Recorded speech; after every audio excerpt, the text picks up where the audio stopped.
As I gazed at the snow dancing outside my window, I found myself dreaming the same dream again. Standing in the classroom, straining my eyes not to miss the slightest change in the children's expressions. The intuition I developed during my 30 years of teaching still lives on within me, even after retirement. "Good morning, Mrs. Mary." Children's voices echo through the quiet residential street on their way to school. My figure waving from the window of my single-person home probably hasn't changed from years ago. However, a constant worry was churning in my heart. It was about my beloved granddaughter, Emma. Looking at the social media posts flowing across my smartphone screen, I let out a deep sigh. There was a string of perfectly crafted stories about a happy family. My only daughter Caroline, her husband James, and their 3-year-old Emma. Countless photos of seemingly happy smiles. But to my eyes, which had watched thousands of children as a teacher, something lurking behind those smiles bothered me endlessly. "Mary, have you seen Emma's recent posts?"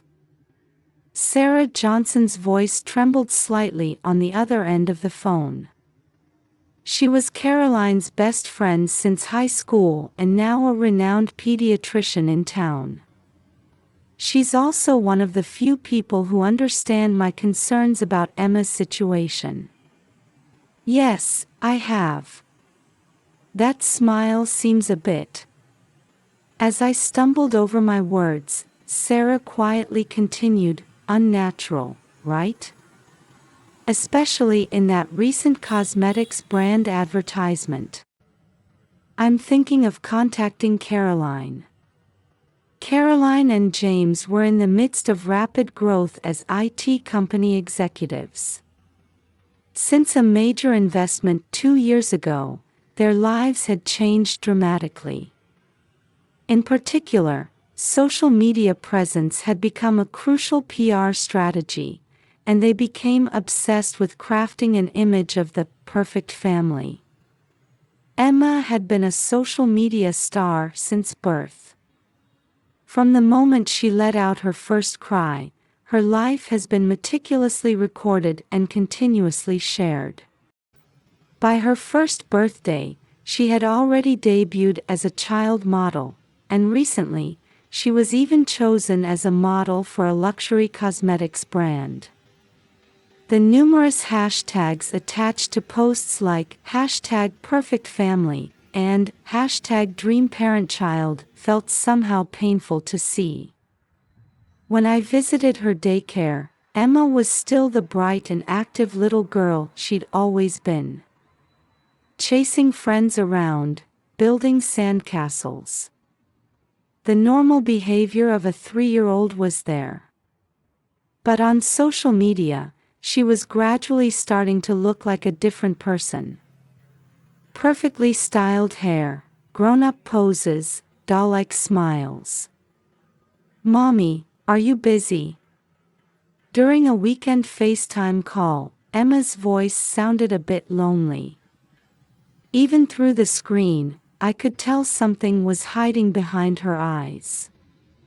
I instinctively reached out to touch the screen. "Emma, you can talk to Grandma anytime." At that moment, no one imagined those words would lead to an anguished cry in the middle of the night. Recently, Caroline had begun keeping her distance from me. Where she used to bring Emma over to play every weekend, now we barely meet once a month. Behind her excuse of being busy with work, I sensed there might be another reason. Sarah seemed to share my concerns. As a pediatrician, she was also in charge of Emma's regular checkups. Emma's been losing weight lately, and she seems sleep-deprived. I heard there are photo shoots late into the night. We confirmed our mutual worries but found ourselves unable to take concrete action. Caroline's company was growing rapidly and attracting investor attention. In a world where social media presence directly affected company credibility, pointing out family issues could impact their management. Then came the fateful night. The longest and shortest night of my life. A night that would test all my experience as a teacher, mother, and grandmother. At 2 a.m. on December 23rd, my cell phone rang. Initially, I thought I was dreaming. But on the screen was the face of my beloved granddaughter Emma. Her face was visibly swollen. In the dimly lit room, her small eyes were glistening with tears. "Emma, what's wrong?" In the dark room, Emma's tiny voice trembled. "Grandma. Mommy's angry. It hurts." I could hear violent noises in the background. Caroline's voice seemed to be shouting something. Suddenly, the screen shook violently, James's panicked face briefly appeared, and then the call cut off. My heart was pounding. In this abnormal situation, my intuition, honed through 30 years of teaching experience, was raising alarm bells.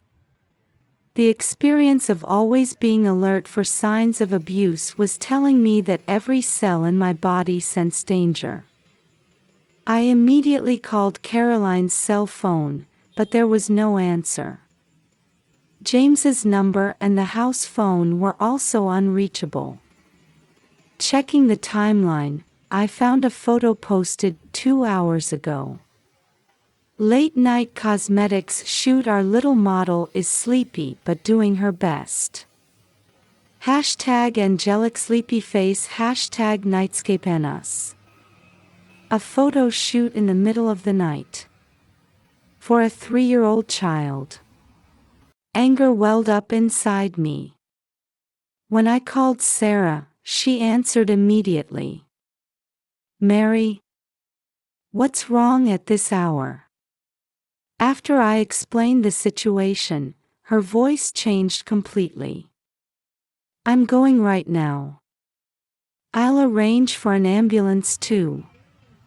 You should come immediately." My hands shook as I got dressed. Even as I pulled the car keys from the drawer, Emma's crying voice wouldn't leave my head. The usually 30-minute drive felt extraordinarily long tonight. Along the way, I decided to contact the police. Maybe it was an overreaction. But the experience of regret from my teaching days pushed me forward. I never wanted to feel again the regret of noticing but not acting. Under the pre-dawn sky, I headed to my daughter's house. The silence of the luxury residential area was suddenly broken by the sound of sirens. An ambulance, followed by police cars, stopped in front of Caroline's house. When I arrived, Caroline and James were nowhere to be seen. The entrance was locked, but the police had already begun their investigation, and Emma's crying could be heard from inside. "Mary!" Sarah rushed over. "We found Emma. She was locked in her room." At that moment, paramedics brought Emma out on a stretcher. She had an 4 in her arm. The swelling in her face had gotten worse. She had rashes all over her body, clearly showing an allergic reaction. "Grandma." As Emma called out to me in a weak voice, I instinctively hugged her. Her small body trembled in my arms. A police officer approached me. "Mrs. Wilson, do you have any idea where your daughter and her husband might be?" I shook my head. The luxury brand bag by the entrance and the luxury car in the garage both told the story of their owner's absence. Inside the house looked as if a storm had swept through. Scattered cosmetics in the living room. A broken vase on the floor. And in the basement study, traces of an online meeting with investors were found. According to the police, security cameras showed Caroline and James leaving in their car around 3 a.m. Had they chosen to flee as their final choice, exhausted from playing the perfect family? It was a night with important meetings with Asian investors.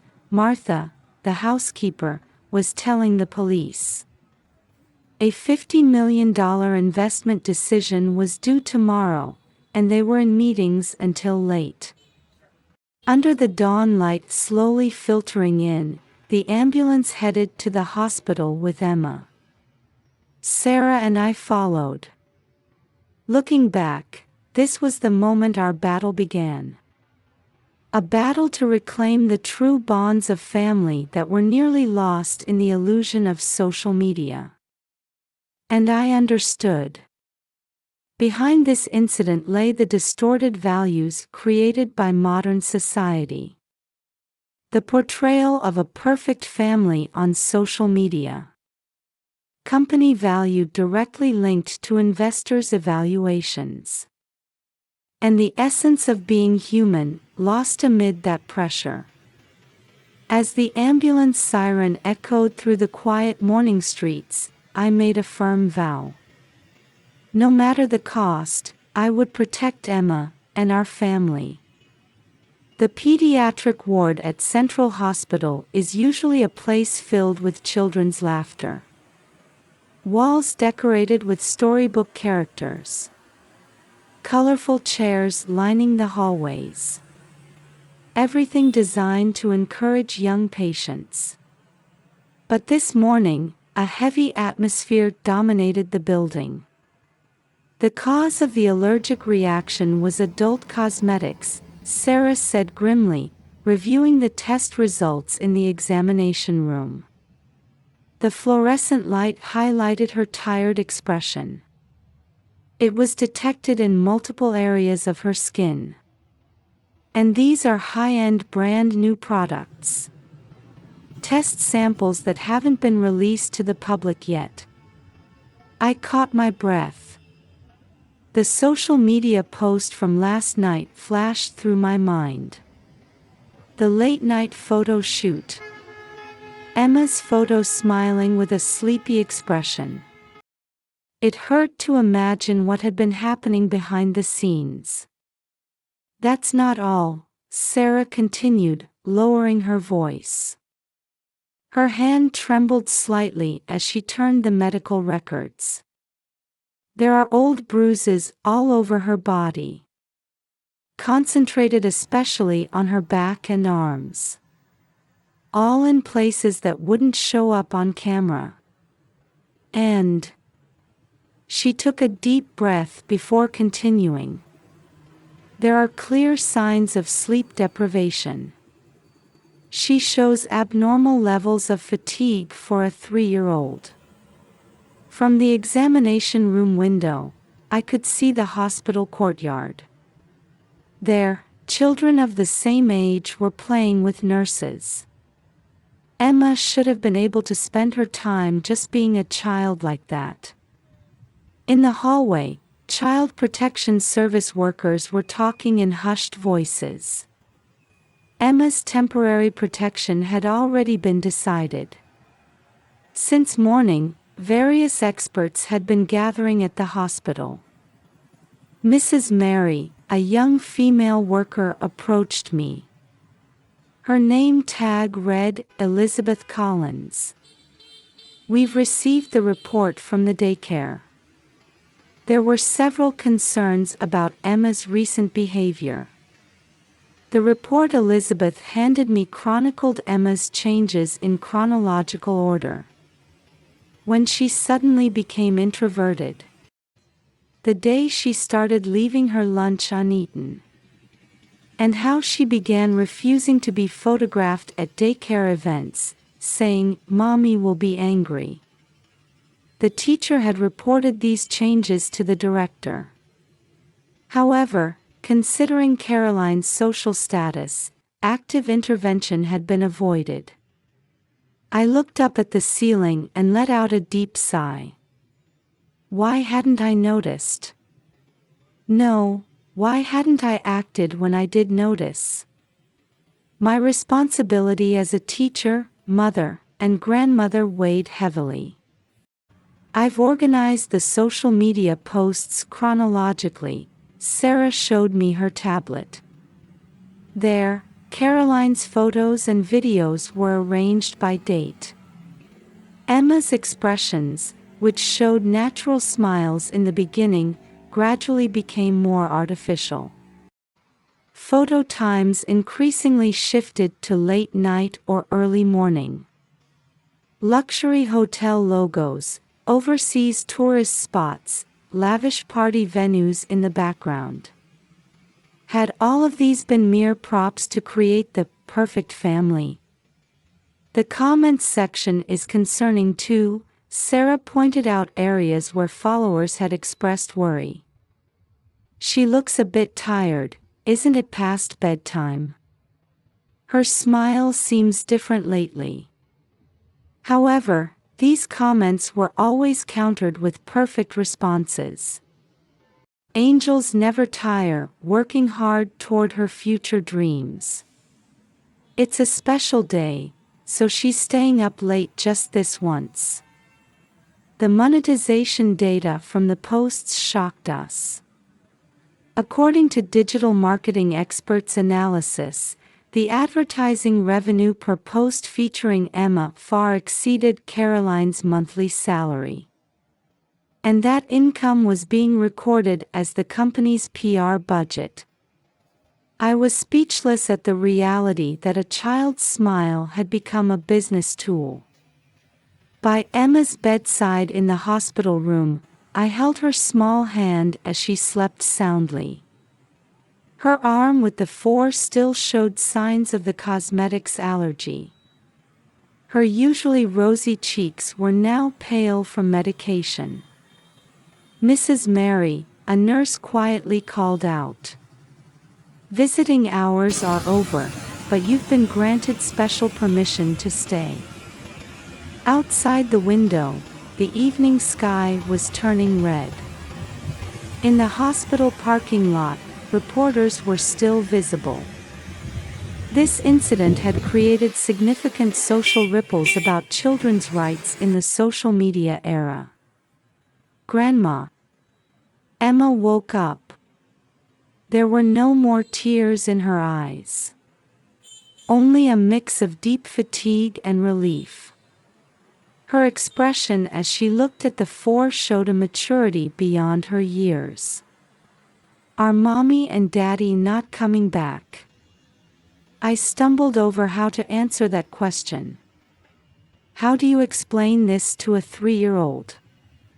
How do you help them understand parental love and its distorted expression? Outside the window, camera flashes from reporters began lighting up the hospital parking lot. This story was just beginning. The pursuit of truth, the healing of wounded hearts, and the long journey to restore lost family bonds awaited us. The police interrogation room was smaller than I had imagined. Gray walls and a simple desk. A security camera quietly blinked in the corner. The late-night meeting with important investors. That was the trigger for everything. Martha, the housekeeper, continued her testimony with a trembling voice. Her eyes remained fixed on a point on the desk. It was a late-night conference due to the time difference with Asian investors. We had to adjust to Singapore time. Martha took a deep breath. A $50 million investment decision was due the next day, and the company's survival depended on it. The interrogator quietly moved his pen across the paper. The room's atmosphere grew heavier. That night, Caroline was particularly tense. She believed that the perfect family image would be crucial for the investment. They planned to use a video with Emma as the centerpiece of the presentation. Martha's testimony gradually approached the core of the matter. A new cosmetics line announcement was being prepared, with plans to make Emma the image model. But her voice broke off. Emma became ill during that shoot. They were filming a video for investors using the new cosmetics. But Emma's skin suddenly turned red. Caroline, panicked, scolded Emma. A mother desperately trying to fix the makeup. An agitated father. And in the midst of the chaos, Emma called me for help. The iPad was usually strictly controlled, Martha continued. But that night, in all the chaos, it was left where Emma could reach it. The police investigation progressed rapidly. Security cameras at a private airport captured Caroline and James's final appearance. Footage showed them boarding a private jet that had been prepared for investor meetings. With passports and cash in hand, they disappeared overseas, seemingly fleeing from media scrutiny. When they heard the ambulance sirens, they completely lost their composure. Martha's voice trembled again. The investment presentation's cancellation became certain, and rumors of stock price collapse began circulating. New evidence kept flowing into the investigation headquarters. Social media posting history. Metadata showing late-night photo shoots. And numerous deleted videos discovered on Emma's mobile device. Records of tears shed behind the smiles. 72 hours after the international warrant was issued, Caroline and James turned themselves in at Singapore airport. "We sought too much perfection," Caroline testified during police questioning. Her eyes were heavy with exhaustion and regret. The company's growth, investors' expectations, social media evaluations, everything backed us into a corner. Before we knew it, we were treating our own daughter like a mere commodity. The court proceedings attracted social attention. As the daycare's reports were read aloud, specific evidence of Emma's changes was revealed one after another. Sarah's medical findings also coldly demonstrated the reality of abuse. However, the most moving testimony came from Emma herself. During a video-linked hearing, attended by a child psychologist, she said, "I love Mommy and Daddy. But Mommy and Daddy in front of the camera, they were scary." The courtroom fell silent at these words. The judge's eyes appeared to moisten slightly. The verdict was more lenient than expected.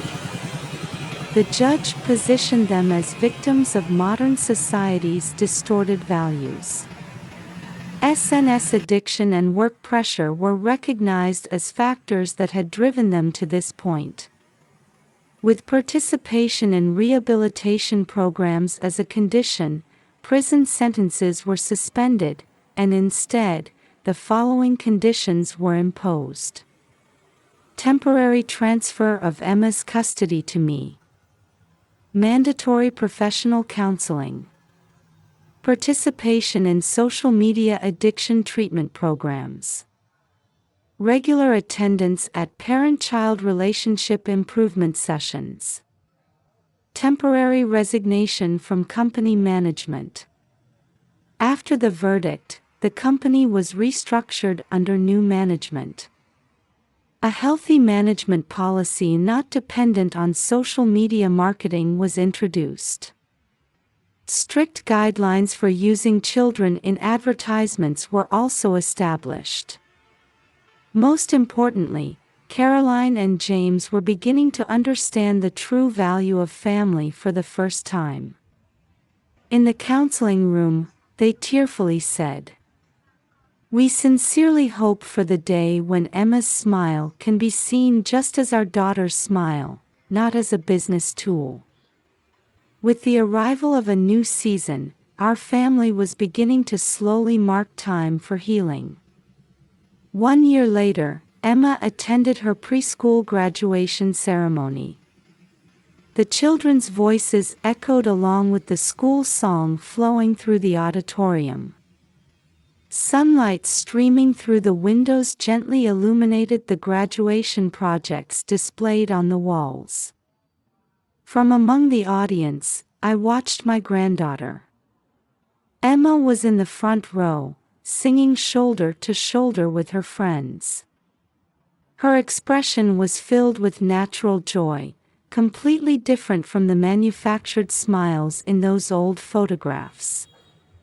At her blue uniform collar was a handmade flower brooch, which Caroline had quietly pinned there that morning. Caroline and James were there too. Having completed their rehabilitation program, they were slowly regaining confidence as parents. All social media accounts had been deleted, replaced by precious time spent together as a family.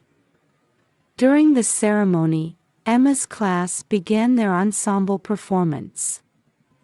The xylophone sound spread peacefully through the venue. Each note showed the results of their dedicated practice. I noticed Caroline secretly wiping her eyes. Looking back, this year has been a time of learning for all of us. In the rehabilitation program, Caroline confronted her own childhood. She realized how she had unconsciously imposed on Emma the same values of perfectionism that she had been raised with. Through dialogues with counselors, she gradually learned to forgive herself. James changed too. He temporarily stepped away from company management, prioritizing family time instead. He plays with Emma in the park on weekends and makes sure to eat dinner together on weekdays. He no longer carries a camera, just cherishing the moments right in front of him. Mary, Sarah approached me after the ceremony. Though not in her white coat, she maintained her dignified presence as a physician. Emma's latest test results are perfect. Her emotional wounds are healing bit by bit too. At Sarah's clinic now, regular study sessions are held for parents about the relationship between social media and child rearing. Emma's case had sounded a significant alarm bell for modern society. Children's smiles aren't business tools. They're just treasures. When Caroline spoke these words at a recent study session, many participants were moved to tears. Her words carried the weight that only someone with experience could convey. "Grandma." Emma came running over. In her hands was a handmade flower crown. "We all made this together. The teacher helped us." Each tiny petal carried messages from her friends. "Love you, Emma. Always keep smiling." The sincere feelings of children were packed into it. Caroline approached shyly. "Mom, we'd like to celebrate at home today. I made Emma's favorite cake." The tears in her eyes no longer held regret. Instead, they contained the light of new hope. "Of course," I answered. Let's celebrate together." On the way home, Emma held both my hand and Caroline's as we walked. The spring sunlight cast our shadows on the ground. No more camera flashes. Just peaceful everyday life. "Hey," Emma suddenly stopped. "I'm happy." At those words, we instinctively looked at each other. The true bonds that had almost been lost beyond social media were now definitely here. When we got home, James had prepared homemade pizza dough. Emma's favorite toppings were colorfully arranged. On the table, origami paper for crafts was also laid out. "I thought we could all make pizza together today." Emma's eyes sparkled at those words. Valuing the joy of creating together over perfect appearances, that had become our new family's way. And I realized, there's no such thing as a perfect family. But relationships where we care for and support each other, even if imperfect, that's what makes a real family. In the evening twilight, illuminated by the setting sun through the living room window, we chatted with genuine smiles. Those smiles held no lies anymore. Just genuine affection. I still sometimes remember that midnight phone call. Emma's voice, gathering her small courage to ask for help, was the beginning of our new story. It was also the beginning of a journey back from the virtual world of social media to the warmth of reality. Sometimes getting hurt, sometimes stumbling, but moving forward step by step. Perhaps that's what real family looks like. Now, our family photos have no likes or shares. But they have real smiles. And that's an When I was 5 years old, Mom went to heaven. I still remember that day clearly. The white hospital walls. The smell of disinfectant. And the feeling of Dad's trembling hand stroking my head. Until the very end, Mom kept smiling, telling Dad and me, everything will be all right. I remember everything. The taste of the warm cocoa the nurse brought me, and the snowflakes dancing outside the window. A year later, on a Sunday in spring, Dad brought home a new mom. Victoria, who had been a model, was tall and beautiful, perfect, like she had stepped right out of a magazine. Every time her high heels clicked on the marble hallway, I felt a little nervous. We live in a large white house in the Philadelphia suburbs. Dad said it's Tudor style, a 3-story house with red brick exterior walls and white window frames. There's a courtyard in the backyard where Dad would barbecue in the summer. Similar large houses line our neighborhood, and on holidays, everyone spends time in their well-maintained gardens. In spring, tulips and daffodils bloom all over the garden, making it look like something out of a fairy tale. My name is Emma Brown. I turned 8 this spring. I'm a 3rd grader at Baldwin School. I take ballet lessons twice a week, and my teacher praises me a lot. But what I love most is reading books by the window while listening to Mom's music box, her keepsake. The silver music box plays Chopin's Waltz, the tune Mom used to hum when putting me to bed. My room is a corner room on the 3rd floor with 2 large bay windows. On spring mornings, I wake up to sunlight filtering through the curtains. Below my window stands the rose bush Mom loved, which blooms bright red flowers in May. Dad is the CEO of an investment company and works in a high-rise building on Market Street. He's tall, has kind eyes, and always shows us a warm smile. But lately, he's been staying late at the office more often, and I see him less at home. Even when he comes home late, he always stops by my room. "Sweet dreams, princess," he says, kissing my forehead. On holidays, it's our tradition to have breakfast together as a family. This morning too, Sarah the maid prepared warm bagels with Philadelphia cream cheese and fresh fruit for the table. The vase on the table always holds seasonal flowers. "Emma, let's go to King of Prussia Mall this afternoon," Victoria said with a perfect smile. "You need new ballet shoes, don't you?" "Thank you." I nodded slightly. On the surface, we were the perfect family. Victoria would post photos of us looking happy together on social media almost daily. Weekend shopping with my lovely stepdaughter, family trip to Longwood Gardens.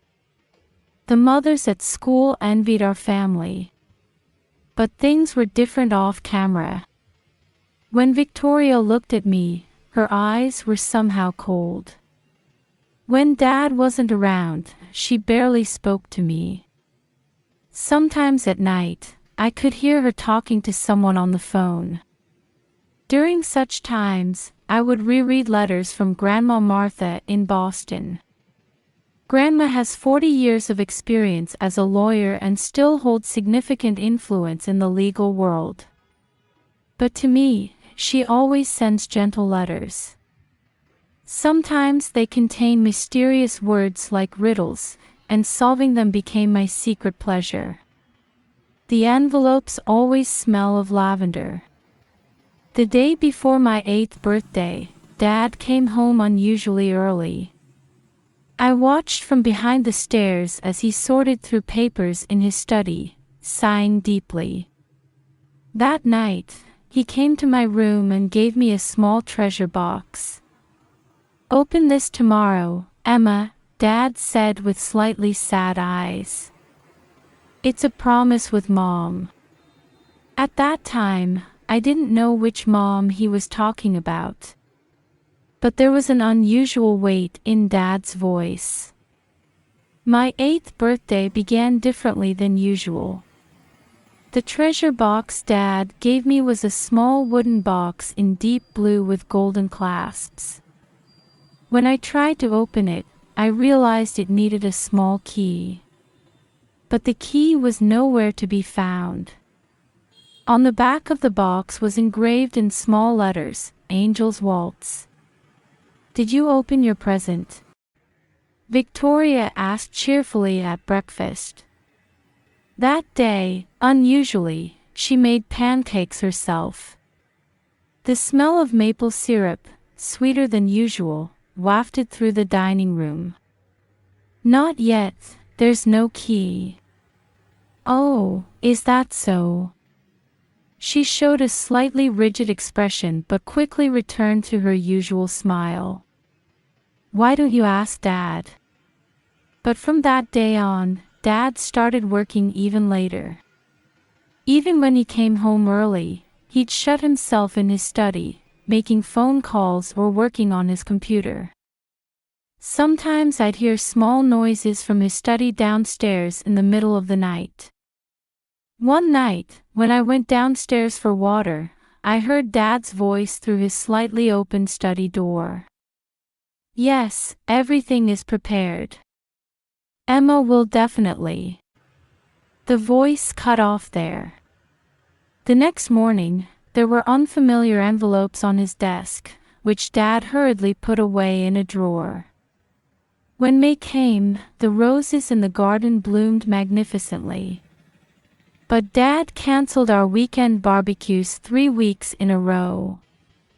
Instead, Victoria hosted garden parties for the neighborhood ladies. She would braid my hair beautifully and dress me in new dresses. She'd hug me with a bright smile for social media photos. But when no cameras were pointed at her, her eyes were cold as ice. During this time, a letter arrived from Grandma. In the usual purple envelope, along with a riddle, were these words: "Important things are always found in the music." That night, I picked up my mother's music box. As Chopin's waltz played, I stared at the back of the box and noticed a small indentation. But I couldn't figure out anything more. Around June, I started hearing Victoria talking to someone on the phone late at night. Yes, soon. Everything according to plan. From her study next to my room, I could hear the sound of computer keys being typed until late at night.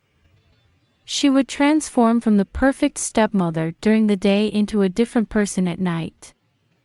Then that day came. A rainy morning on June 15th. Before school, Dad unusually hugged me and said, "Emma, Dad loves you very much." I never imagined those would be his last words to me. That afternoon, the principal called me to the faculty room. Two police officers stood there with serious expressions. "On his morning commute, your father's car." For some reason, Dad's car had been on a different route than his usual commute. In the car that had broken through the guardrail and fallen down a cliff, Dad was no longer breathing. The police officers' voices sounded like distant thunder. Outside the window, the rain continued to fall. The principal gently embraced my shoulders, but no tears came. I only remember my body trembling slightly. When Victoria came to pick me up from school, her eyes were bright red and swollen. But now I wonder if those tears were real. In the car ride home, she gripped the steering wheel while sobbing. Yet, in the rearview mirror, her eyes seemed to gleam coldly. Many people attended the funeral. An upscale funeral home with a view of the Market Street skyscrapers. People from Dad's company, business partners, neighbors, everyone wore black and looked sad. But to me, it all felt like a scene on a stage. Victoria spoke to people around her in a trembling voice, "What will we do now?" But when she spoke with the lawyer after the funeral, her voice was surprisingly steady. That night, I fell asleep holding Dad's treasure box. The box I still couldn't open. Surely something important must be inside. Listening to Chopin's waltz from my mother's music box, I wondered. Did Dad know? Did he predict everything that would happen? But it would take a little more time before I knew the answer.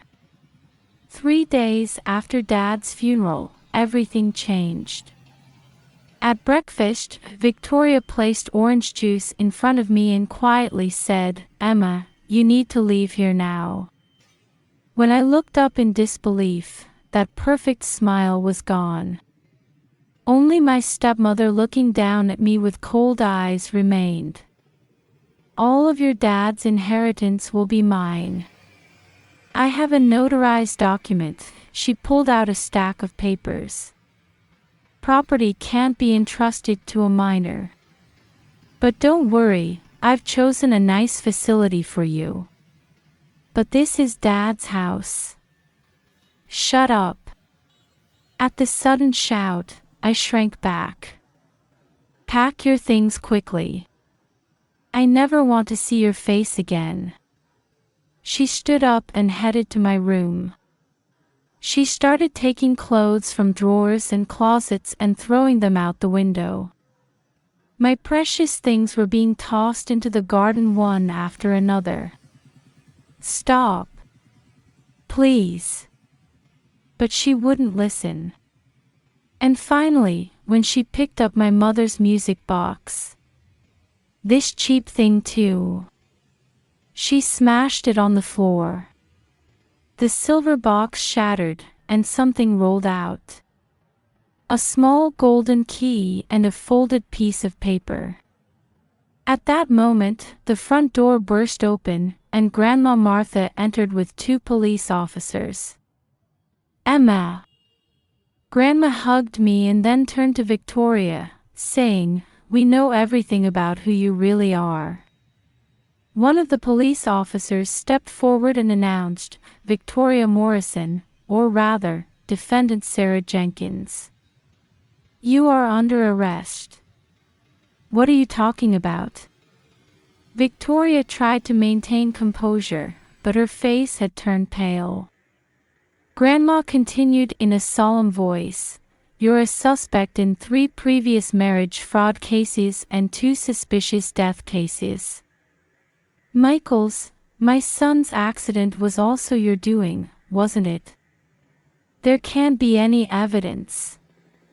Her voice trembled. Just then, I noticed the fallen piece of paper. The paper that had come from my mother's music box. When I picked it up, it was a copy of documents proving insurance fraud. And that golden key. "Emma, try opening Dad's treasure box," Grandma said gently. With trembling hands, I inserted the key, and with a click, the lid opened.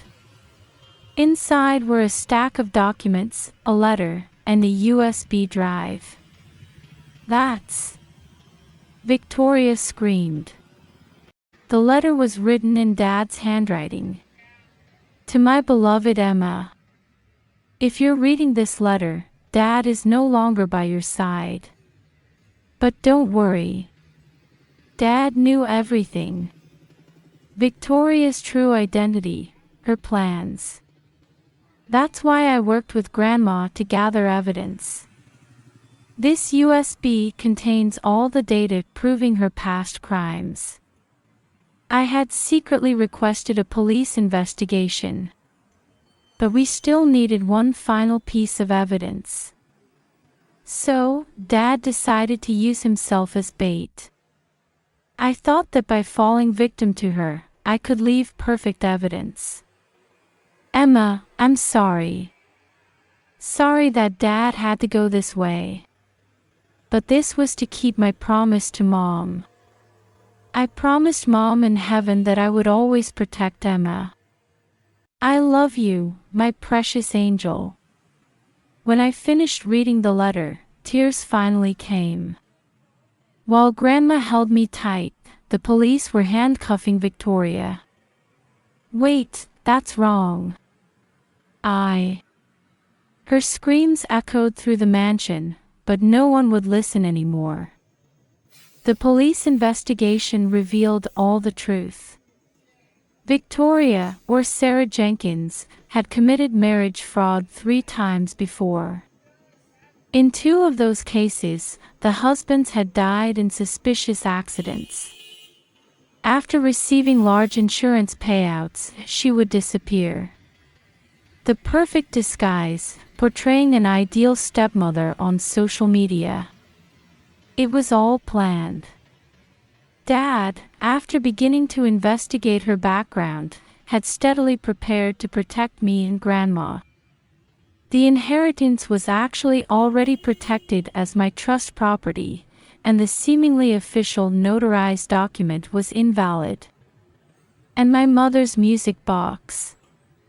The key hidden in Angel's waltz. Everything had been prepared by Dad, Mom, and Grandma to protect me. That evening, I went out to the garden for the first time in a while. The rose flowers were wet with rain, glowing in the sunset. "Emma, from now on you'll live with Grandma," Grandma said, holding my shoulders. "Dad and Mom are watching over you from heaven." Looking up at the sky, a ray of light broke through between the sunset clouds. A week after the incident, I had to speak at the police station. In a small room with white walls, a kind-looking female police officer sat across from me. Next to me, Grandma was there for support. Grandma placed her hand on my shoulder and whispered, "Emma, your words are important. The female officer smiled gently. Don't be scared. Can you tell us what you saw and heard? I took a deep breath. Then I began to tell everything I remembered. About Dad sorting through papers late at night. Victoria's suspicious late-night phone calls. How Dad hugged me tightly the morning of the accident. And about that day. Victoria threw my clothes out the window. My voice started to shake. But when I remembered the feelings Dad had put into the treasure box, I strangely found strength.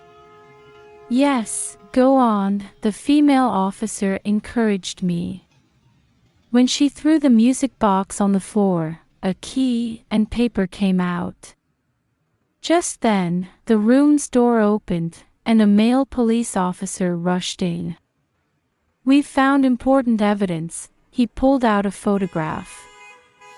From the defendant's car's dash cam. Footage from the day of the accident. It showed a black SUV secretly following Dad's car. And in the driver's seat. There's no mistake. This is Victoria Morrison, no, Sarah Jenkins, Grandma said firmly. More shocking facts came to light. Dad's car's brake line had been tampered with. A black SUV was caught on security cameras near the accident site. And evidence that Victoria had used the same method on her past husbands. Michael knew everything, Grandma said quietly. That's why he tried to leave perfect evidence to protect Emma. After my testimony, in the police station hallway, we unexpectedly encountered Victoria.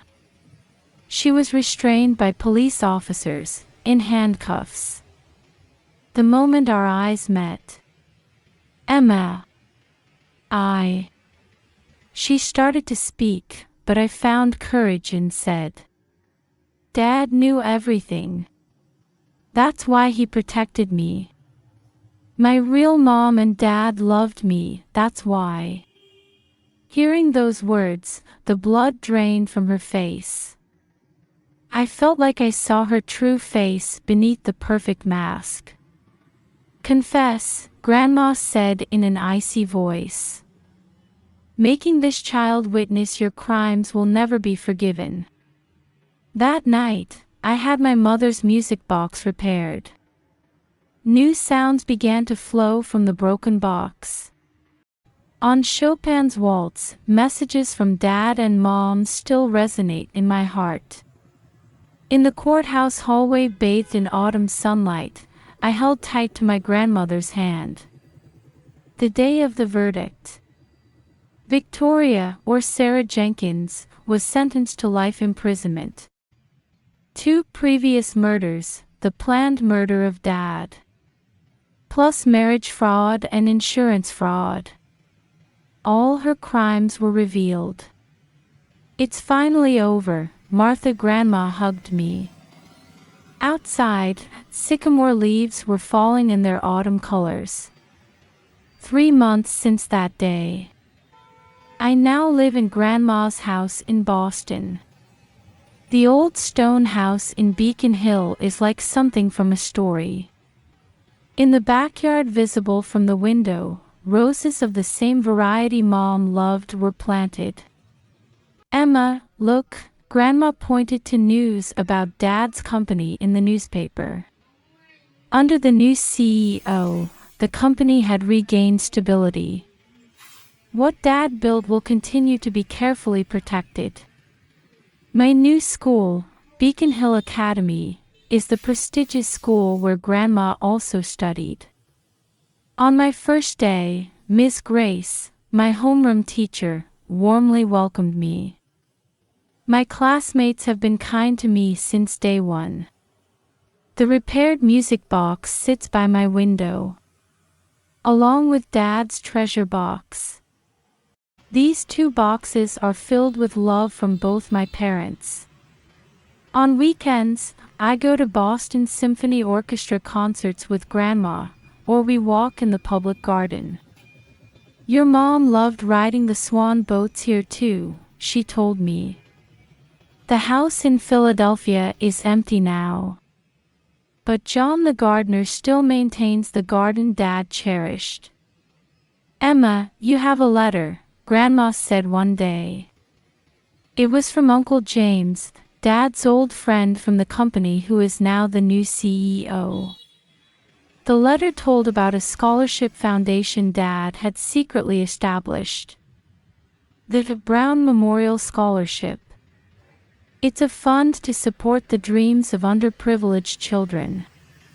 That's just like Michael, tears glittered in Grandma's eyes. Every night before bed, I always open the music box. As Chopin's waltz plays, I write letters to Dad and Mom. Dear Dad and Mom, I am doing well. Living happily with Grandma. Dad, thank you for protecting me. Mom, thank you for always watching over me. I want to become someone who can help others. So, like the scholarship Dad created. When I grow up, I promise to become someone who can help people in need. With love. Emma. After finishing my letter, I look up at the window. In the starry sky, 2 stars seem to shine especially bright. Good night, Dad, Mom. I gently close my eyes. Tomorrow, a new day will begin. With the love I received from my parents in my heart, I'll move forward one step at a time. The waltz from the music box resonates softly, like a lullaby. Enough.